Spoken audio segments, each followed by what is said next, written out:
Hi, my name is Kara, and I'm a licensed practical nurse in the state of Vermont.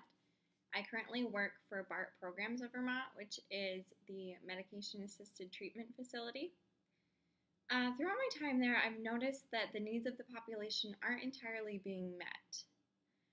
With this proposal today, I want to combat the issue of sporadic attendance at the clinic.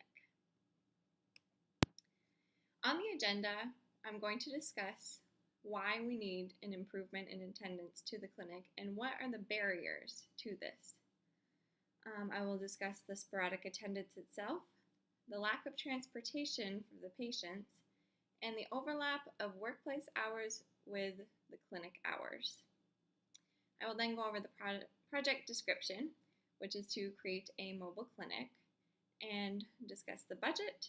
I'll conclude the presentation and I'll offer some time for questions. So, there is a great need to improve the attendance at the clinic among the patients. It is very important that the patients who are receiving treatment to have daily medication dosing, and this simply isn't happening right now. According to the National Institute on Drug Abuse, most people who get into and remain in consistent treatment stop using drugs, decrease their criminal activity, and improve their occupational, social, and physiological functioning. In order to do these things, a patient must attend the clinic daily. It's much like a heart medication. You take that daily so that you can live longer. And this is the same with the treatment. You need to go to the treatment center daily in order to have an effective outcome. So there's also a problem of having a lack of transportation to the clinic. 50 out of 250 patients rely on transportation services such as RCT, and this number is growing daily.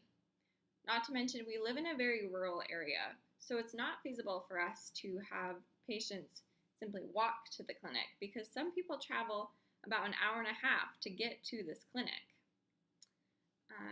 Aside from people using RCT services, there's also a large majority of patients at the clinic who don't have a reliable vehicle. It could be working one day, but the next day it could be broken down and they simply don't have the funds to fix the vehicle right away.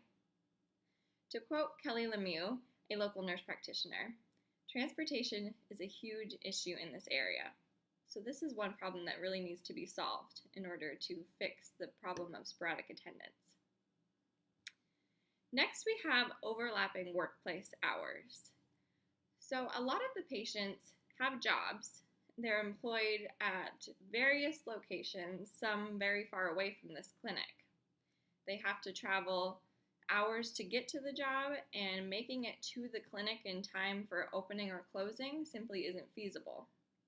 To quote patient A, "I begin my job at 7 a.m. and have to drive over an hour to get there. Getting to the clinic isn't possible on the days that I work, and I don't know how to change my situation without quitting my job. I'm the one who pays the bills in my house. I just can't quit." And to quote patient B, "My job makes it so I can't always make it to the clinic. After missing just one day, I can feel the craving for drugs start to set in."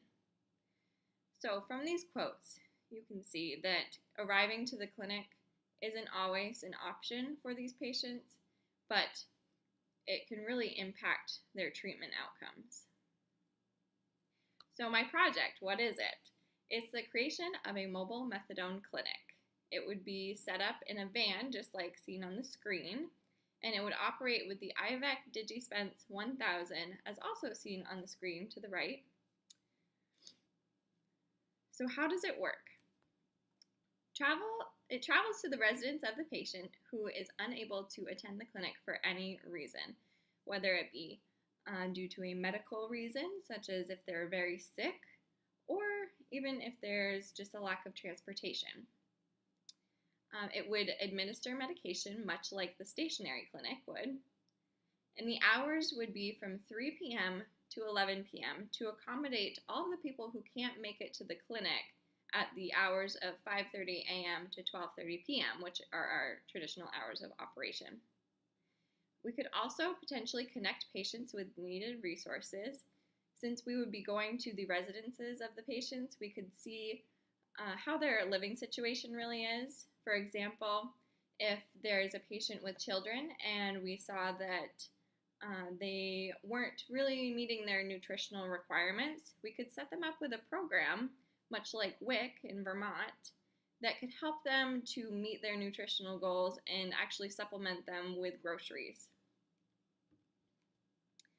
So how would this problem be solved? Well, they would no longer need a reliable transportation service because we would be traveling to their home. There would be more diverse hours, and there would be no reason why a patient wouldn't be able to dose daily. So the total budget would be around $246,644.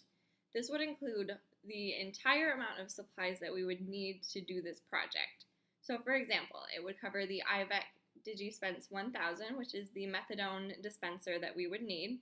It would cover the SAMS program software, which is what we currently use at the BARC programs in St. Johnsbury. It would cover all of the office supplies, the van needed, such as a 2019 van, but it doesn't have to be.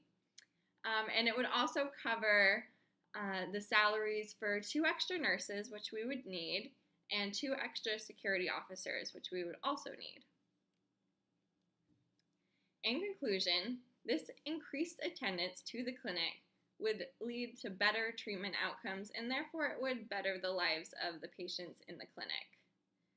And since this is such a growing epidemic in St. Johnsbury, but the state as a whole, it's really important that we combat this issue so that we can improve the lives of our community members. These are my references that I've used, along with my picture links. And now is the time for questions. I know it's a little hard to ask me questions right now, but you can always email me at kdowning@vsc.edu, or you can call the BART St. Johnsbury Clinic directly at 802-748-6166 and ask for Kara.